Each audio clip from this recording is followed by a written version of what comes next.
मत कहिए सनेका भाभी अभी तक ले जाता नहीं भाभी उठी ना छोड़ा भाभी नहीं दीदी जी ले जा भाभी ले जा भाभी दादा अरे किसने तारे जी हम ए भाभी चुप रहो भाभी आओ भाभी अब किसने तारे जी हमें दीदी जी अब हमने जी दीदी जी आयो दादा हम लगे भगवान खाता है दादा लड़का बड़ा साहब हो जाए दीदी जी के जी हमरा नहीं के जी के दीदी जी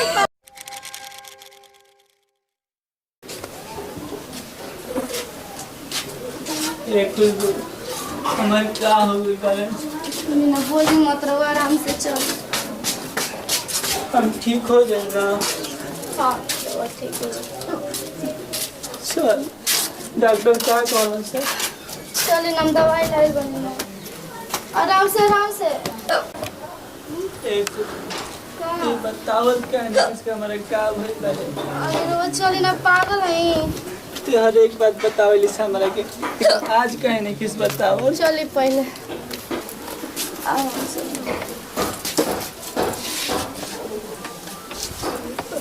तो आराम करिए मातरी पानी लेके पानी तनी लेके आओ हे भगवान हमारा का हो गइल बा मेरा रो लेके बताओ डॉक्टर भी कुछ ना बतैले से आखिर भइल का बा हमार दिनों पर दिन शरीर में जानो हमार नहीं के कमजोरी लेकर भइल एकरा मतलब कुछ ना कुछ बा कोनो बीमारी अंदरूनी बा लेकिन मेरा रो हमारे के बतावत नहीं डॉक्टर नारी बा हमार का दवा बकबका तनी कुछ बीमारी नहीं कि ठीक बेटा ना रहो ठीक बनी ली पानी पीता पानी नहीं के घोटात फिर का हमारा हो गइल बारे अच्छा ये बताओ 2 महीना बैठला हमार हो गइल कमनी धमनी होत नहीं के ते इलाज कैसे करावत रे हमार कहां से पैसा तो देखी रहो पागल है काहे खाती हमरे के रोए पर लागल बनी रहुआ जाने तनी ना कि हमरा और पत्नी है कुछ और करम तो इज्जत बचाते हुए करम अब हम कहीं से पैसा लेने कुछ कहीं नहीं आखिर बताओ पैसा कहां से तोरा भी 1 रुपया तोरा भी ना रहे घरे भी पैसा नहीं के बता सुनी ना रोआ आराम करिए हम रोआ का कुछ लाओ तनी अरे मारिया भगवान उठाला जल्दी काहे के धरती पे बोझ बनैले बड़ा तनी रोआ आराम करिए माँ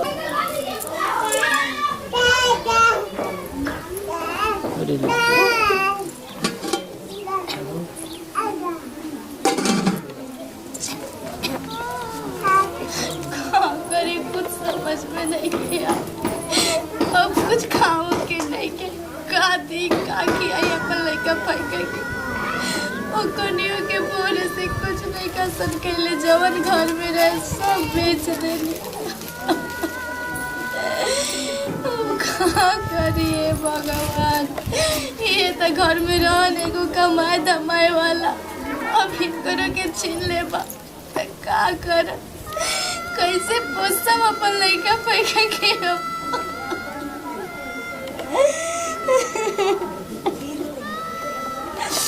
का भगवान केहू घरे सुख देवेला तो एकदम सुख देते रह जाला केहू घरे दुख देवेला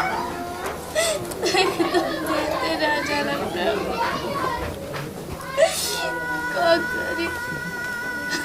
आज ने कहा गई बड़े सदा कनिया मम्मी हाँ खाना दो खाना कहाँ से खाना थी पूछे कुछ नहीं के बैठा सांझ के हम दे बैठा लो सांझ के है ना मुड़ी करा से सांझ के ना खाना बनाए ना तो देम ठीक बा अभी खाना नहीं खे सारा खाना तू जानते बड़ो के पापा के कोई ने दवाई ले आवे खाती फिर उन्हें लेट हो गया सा कहाँ से खाना मैंने कैसे नहीं कर देती तो मेरे पैसे थे के गए रही नो वो तो खा ले नहीं जा फिर खाना ना कर ले रही जा खाली पैसे पे रह नहीं जा तो दवा बाजारे गल रहूँ तो कुछ लाई लूँ ना खाएंगे कहाँ से कुछ खाएंगे लाई रे पगली पैसे तो बचबे ना केला सा सब पैसा तो पापा में लाग गईला कुछ ना बात चला कहाँ से का का करी कुछ समझ में नहीं के आवत करी हे भगवान केहू तो मदद तो करे वाला नहीं है कि केहू से पैसा लिया बुझिया रे चलो आराम करो लोग का होता हो कनिया का करत जा हाँ जी दीदी जी का करी कोनी है ढेर दिन हो गई तारा घरे गइले तनी चली देखी त का सब एगो लौकतो नहीं खूब बहारी का करत है कुल का लेके बैठल बड़ू हाँ कही दीदी जी कुछ कहलो नहीं के जा काहे रो तो का भइल हटे हाँ ये दीदी जी रोवा से का छुपल बा अरे का हो गइल हम नहीं जान तो बतावा का कुछ होइल बा का कोई नहीं है दवाई के दीदी जी डॉक्टर कहता का बताई कैसे बताई अभी ना बची कौने दवाई नहीं के बचा ई का कहत हो हाँ ये दीदी जी अब रोवे बताई स्थिति में हम कहाँ जाए का करी ये रे मत का कुछ भइल बा रोग भइल बा कोनो आय का हो गइल बा दीदी जी कैंसर के हे भगवान जने करी निमर नोई करी कहत रहे कि ढेर नशा नत कर लेकिन हमार बात ना बनल आई भगवान देश भर के गरीबे के दुख दे देवेला बताओ एगो तो बड़े एगो बाल बच्चा हिती हिती बा बेचारे के का लेके जाई अपन लेके पाई खाइए आई हे पागल आई हे बच्चिया का कही जाए तो का करो भगवान पर भरोसा कर ठीक हो जी हम कुछ ना होई का भगवान पर भरोसा करी भरोसे तक कहनी कि अजी दिन देखावा तड़न भगवान देख कुछ खाए के कुछ नहीं के खाए के का के आई लेके पैका के बताओ अब का करू रोला से कुछ ना हो सकेला ठीक ना चुप हो जा अबे तो उपाय करे के पड़ी ना इलाज उपाय नहीं के दीदी जी कोनो उपाय नहीं खे कहता है डॉक्टर की बहुत पुराना रोग है के तब पते बाकी दूगो भाई रहन जाता एगो भाई अलगा होके अपन चल गई ना ये एगो कमाए वाला रह अभी ये ना रही तब लेकर के खियाई पियाई कैसे पोषण ये कैसे बच्चिया सुन के तो हमरो के बहुत दुख होता ते बताओ कैसन हो गई बताओ का करबू कैसे हो भगवान पे भरोसा करा अरे दीदी जी अभी इनको से नहीं की बताइले पूछत रहो ना हमारा से बाकी मत बताइए ये दादा ना तो उनके ऐसे ही हेडक हो जी दादा तो कौन ठीक बटे कुछ हो मत जाए मत पागल टेंशन चिंता मत करा जरूर का करी दीदी जी हाथ न गरीब बनी हो मई सारा भगवान दुख हमारे के देता का करी कुछ समझ अब का करूं अब का हम कहीं बता हे भगवान ऐसे काहे कर जय भगवान पे भरोसा रख पागल कुछ ना होई जब का करूं जब तो करम में लिखल होई त हो गई के ना बाटे तो कैसे आज दीदी जी कवन पाप कहनी कि हई दिन देखे के पड़त घबरा मत ऐसा एगो तू ही नहीं को दुनिया में बहुत आदमी दुखियारी बाटे बहुत आदमी जियत जब तारा नसीब में लिखल होई कि तारा अकेले ही जिए के बाद दुगो बाल बच्चा लेके तो बताओ कोई के कैसे तो कहला ना कि करम के लिखल कोई मिटा ना सकेला का करू ये तो बताइए दीदी जी लेकिन दुखवा कैसे भुलाई जिया का कहीं बताओ सुन के तो हमरो बड़ी अफसोस होता तो चलो देखी तो कहाँ बाड़न हे भगवान बेचारा हमेशा फौजी भौजी कह के लागो रहत रहन चिढ़ावत रहन के लिए से अहन तो खुशबू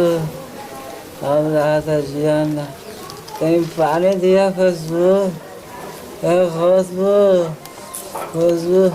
खुशबू चलो बताओ सुतल अंता हो बेचारा हाँ जी का करम दवाई के कैसन हो गइल रे बेचारा दुबरा के दांत करम दीदी जी हमेशा बेचारा लागो रहत रहन रे रमा जे आराम करे तो सुते दो जे दो ए जी ए बबुआ बड़की दीदी आइल बनी ए जी सुनी ना अरे सूते तो छोड़ दे ज्यादा मत परेशान करो सुनी ना बड़की दीदी आइल बनी जी उठी ना देखी ना दीदी जी बोलत कहानी कर दीदी जी ए बबुआ बबुआ उठी ना जी उठी ना का बोल दीदी जी बोलत कहानी कर दीदी जी सुनी ना जी हां ही भगवान ए जी बोल दाबिन करा के काय दीदी दुनिया में नहीं खानी ए दीदी जी का करत नहीं है जी बोल ना जी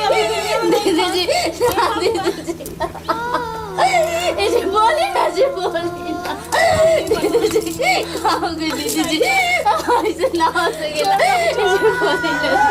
सुनी ना बोली ना दीदी जी बोली ये भगवान दीदी जी कहाँ गए दीदी जी ना ऐसे ना हो सकेला दीदी जी यहाँ से माता किल रहा दीदी जी ऐसा नहीं हो ऐसा ही हालत लग रहा अरे छुटकी देखना कहाँ गए छुटकी देखना बोला दिखाई निकल जी बोली ना जी बीमार रहन तबीयत खराब रहन की बोला तुझे छोड़ दे सुने ना जी ये जी देखी ना हमने के पूछिए बाबा की कहाँ जी क्या बोले हमने के पूछिए बाबा के जी उठी ना जी अभी तक ये छोटा छोटा बाल बच्चा बाहर से कर लेंगे इसकी हमें नहीं छोड़ दे क्या बोल बाबा भैया ए भैया भैया ए भैया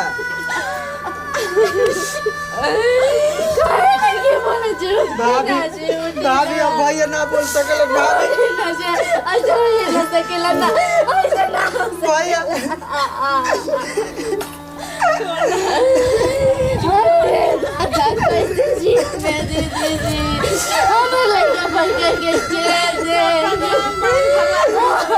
हमनी के छोड़ के कहाँ चले भैया आयो दादा हमार बाल बच्चा कैसे जी हंसा दे दीदी सोनी ना जी उठी ना जी अरे हमार बबा की मिठाई के दीजिए भाभी भाभी